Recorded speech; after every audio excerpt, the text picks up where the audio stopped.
Revelation 12.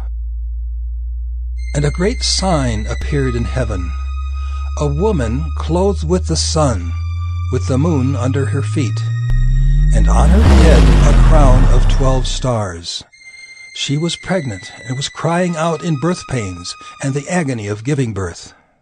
And another sign appeared in heaven. Behold, a great red dragon with 7 heads and 10 horns, and on his heads 7 diadems.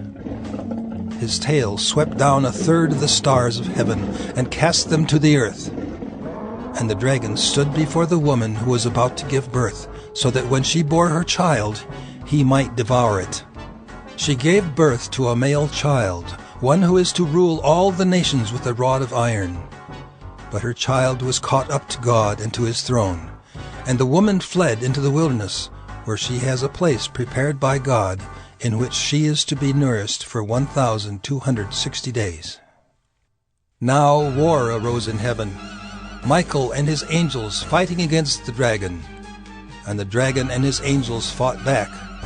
But he was defeated, and there was no longer any place for them in heaven. And the great dragon was thrown down, that ancient serpent who is called the devil and Satan, the deceiver of the whole world. He was thrown down to the earth, and his angels were thrown down with him. And I heard a loud voice in heaven saying, Now the salvation and the power and the kingdom of our God and the authority of his Christ have come.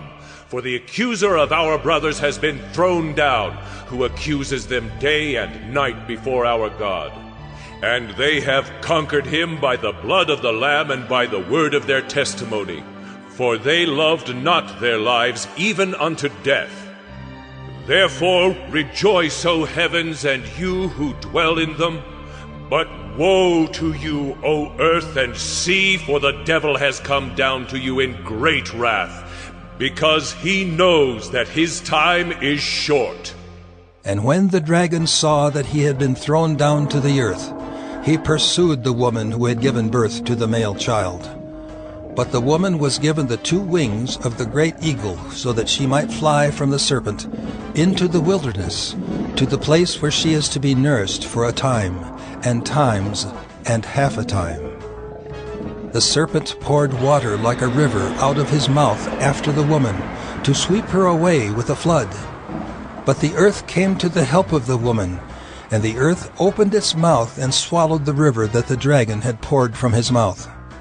Then the dragon became furious with the woman, and went off to make war on the rest of her offspring, on those who keep the commandments of God, and hold to the testimony of Jesus. And he stood on the sand of the sea.